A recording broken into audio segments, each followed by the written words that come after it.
CFF TV.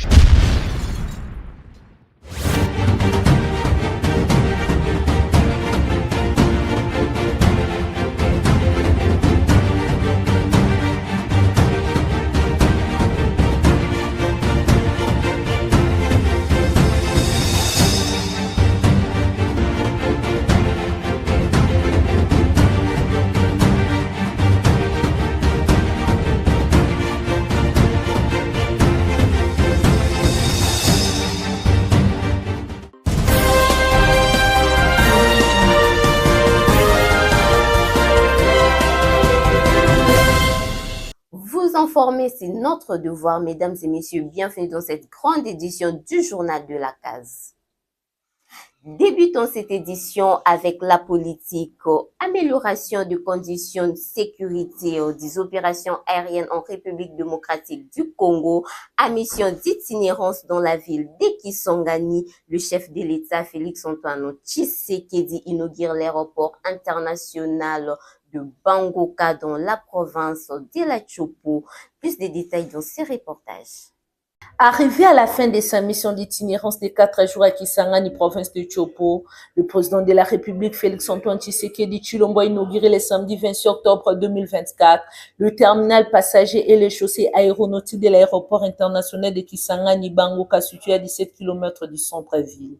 Sur financement du gouvernement de la République et l'appui financier de la Banque africaine de développement des travaux de génie civil, ont été réalisés sur la piste et les tarmacs dans l'objectif d'améliorer les conditions de sécurité des opérations aériennes sur l'aéroport. Après avoir coupé le ruban symbolique, le chef de l'État a visité les terminals passagers complètement transformés répondant aux normes de sûreté et de sécurité aérienne. Le chef de l'État a été émerveillé de constater que tous les circuits de gestion des passagers au départ et aux arrivées étaient équipés du matériel requis, notamment de portiques et des détecteurs de métaux. Avec de nouvelles infrastructures, l'aérogare peut gérer un flux de 300 passagers. Longue de 3500 mètres, la piste de Bangoka a été décapée et revêtue d'une nouvelle couche d'asphalte. Sa largeur a été agrandie de manière de lui permettre de recevoir des avions de gros tonnage, à l'instar du Boeing 767 ou l'Airbus A330. Le tarmac de l'aéroport de Bangoka a été élargi et peut accueillir simultanément 10 avions de 6 gros porteurs et 4 petits porteurs. L'aéroport de Bangoka est équipé de tous les instruments d'aide à la navigation et du système de balisage diurne et nocturne. Pour le vice-premier ministre et ministre du Transport et Voies de communication Jean-Pierre Bemba, l'inauguration de Bangoka résulte de la seule volonté du chef de l'État de doter la RDC des infrastructures aéroportuaires répondant aux normes. C'est dans ces cadres qu'il a annoncé le début des travaux de rénovation de l'aéroport de Kavumu avant la fin de cette année. Le début des travaux de l'aéroport international d'Indil au courant du premier trimestre 2025 et l'accélération des travaux en cours sur plusieurs aéroports. Pour sa part, le directeur général de la RVA, Léonard Ngomambaki, a remercié le président de la République pour sa vision de doter la RDC des infrastructures aéroportuaires modernes à travers le projet prioritaire de sécurité aérienne. Dans le chapitre à un autre, lutte contre les embouteillages, Daniel Bumba Lubaki, gouverneur de la ville-province de Kinshasa, vient de lancer les travaux de réhabilitation des axes routiers parallèles et perpendiculaires au boulevard du 30 juin afin de faciliter l'accès au centre-ville. Suivez cet élément. Le travaux que nous lançons vise à réhabiliter les axes routiers perpendiculaires au boulevard du 30 juin pour faire en sorte que les centres-villes qui constituent la zone commerciale soient accessibles. C'est pour résoudre le problème des embouteillages parce que c'est tout le monde qui s'y rend au centre-ville. Nous voulons avoir une bonne voirie. C'est la première phase de réhabilitation de voirie. Elle concerne les axes routiers situés aux alentours du marché central. On va commencer avec l'avenue Flambeau. Il va s'en suivre ensuite les avenues Kassaï, Bokassa, Kassavubu de l'école Plateau de Marie du Marché, a déclaré Daniel Bumba Lubaki. Il affirme que le gouvernement provincial a reçu une grande enveloppe du gouvernement central pour financer les travaux de réhabilitation de la voirie urbaine.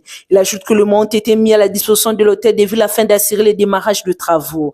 L'avenue Itaga fait également partie du programme de réhabilitation des voiries dont nous avons reçu les financements.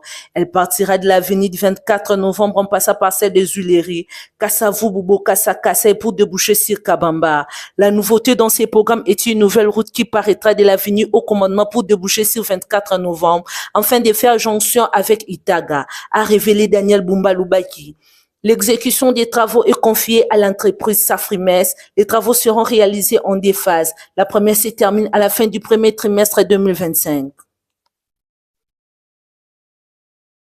Parlons météo à présent. La Mételsat annonce de pluies excédentaires avec risque d'inondation durant le mois d'octobre, novembre et décembre à Kinshasa comme dans d'autres villes du pays, d'où son appel à mettre en place tout le moyen nécessaire pour ne pas tomber dans les catastrophes naturelles. Suivez ces propos du responsable de la Mételsat. La prévision saisonnière du mois d'octobre et de novembre jusqu'au mois de décembre vient de nous renforcer encore avec des informations signifiant que les pluies seront excédentaires avec un risque d'inondation. Nous avons annoncé ce bulletin, nous l'avons lancé au public pour dire que la saison que nous commençons au mois d'octobre, novembre et décembre, ce sera une saison pluvieuse à tendance excédentaire. Cela veut dire que nous devons nous préparer avec tous les moyens nécessaires pour ne pas tomber dans les catastrophes naturelles. Si aujourd'hui la ville de Kinshasa a eu cet événement, donc c'est par notre propre négligence, parce que c'était bien annoncé par la Mételsat. Si on avait pris les précautions de tirage et de prendre d'autres dispositions en avance, on ne pouvait pas connaître une telle situation. Mais nous devons toujours nous préparer et continuer à travailler parce que la saison n'est pas encore terminée. Ça, ce n'est qu'une première pluie qui nous a donné 52 mm sur la station de Mbinza, mais il y aura d'autres pluies qui viendront intensement, peut-être avec 100 mm ou 150 mm. Donc nous sommes pendant la saison de pluie, nous devons nous attendre encore à des pluies diluviennes qui sont en cours. Donc les gouvernements provinciaux, tout comme le gouvernement national, doivent se préparer chacun de son côté pour prendre des mesures de précaution afin de sauver les vies et les biens de la population. Restons toujours dans le même chapitre causé par la consommation excessive et prolongée d'alcool. La cirrhose est une maladie grave du foie, source de mortalité dans le monde. Comment se protéger de cette maladie? Le détail dans cet élément. La cirrhose est la déformation étendue de la structure interne du foie qui survient quand une grande quantité de tissu hépatique normal est définitivement remplacée par les tissus cicatriciels non fonctionnels. Elle est due à la consommation excessive d'alcool, hépatite virale chronique, surcharge en graisse du foie, des maladies génétiques, de maladies de voie biliaire, ainsi que la consommation du tabac. Les symptômes de cette pathologie peuvent se manifester par l'asthénie, une perte d'appétit, la perte de poids ainsi qu'une sensation générale de malaise. D'où il est recommandé aux personnes représentant ces symptômes de consulter un personnel soignant pour des examens cliniques afin d'éviter de nombreuses complications graves telles qu'une accumulation de liquides dans l'abdomen, des saignements dans les tubes digestifs et une détérioration de la fonction cérébrale. Notons que les personnes atteintes de la cirrhose représentent un risque de cancer du foie.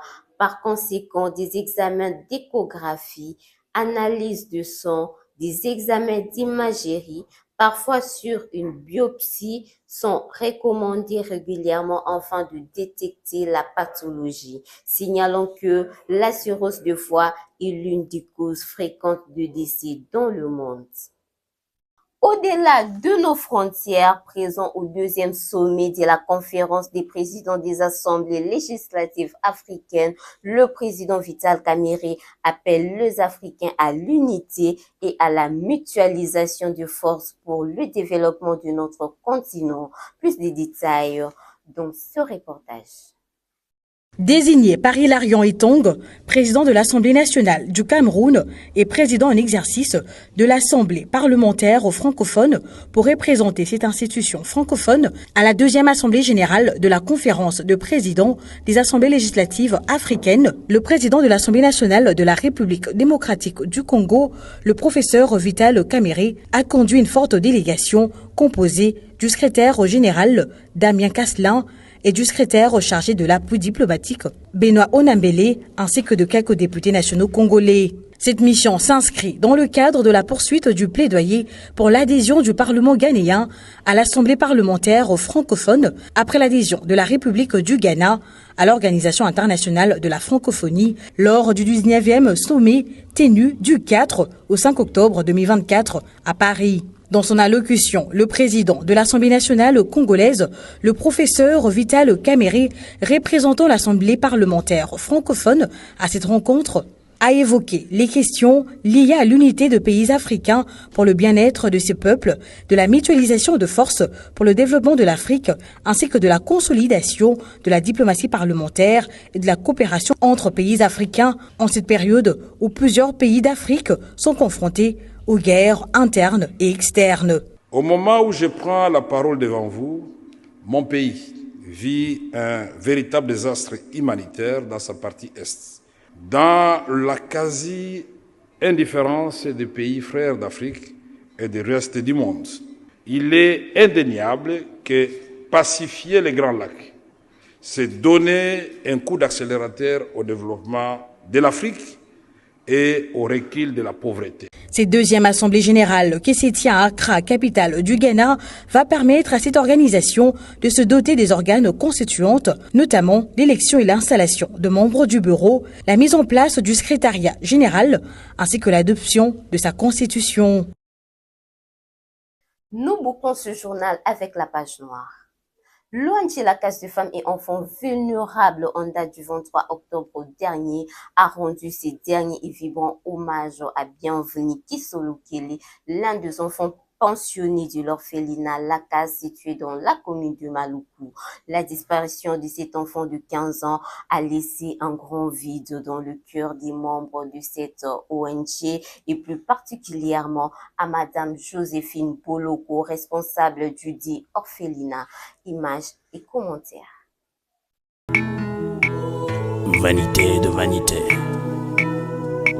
poursuit du vent.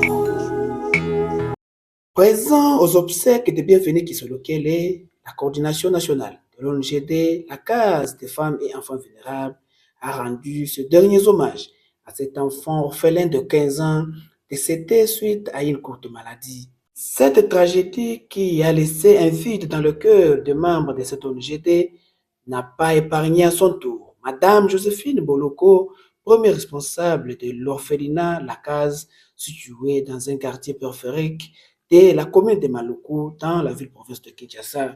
De l'hôpital où cet enfant a été interné pour des soins de santé à l'hôpital général de référence de Makala, en passant par la morgue jusqu'à sa dernière demeure, l'ONG La Case des femmes et enfants vulnérables n'avait cessé de l'accompagner en prenant en charge la totalité de toutes ses dépenses. Si il a quitté cette terre, il restera gravé dans les mémoires de ce membre de l'ONG La Case des femmes et enfants vulnérables qui milite nuit et jour pour le bien-être des enfants orphelins.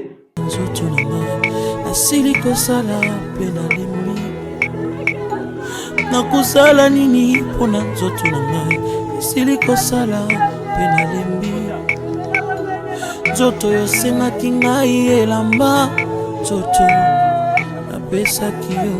Tout semble impossible à ceux qui n'ont jamais rien essayé. C'est par cette pensée du jour que nous mettons un terme à ce journal. Mesdames et messieurs, ce journal est terminé.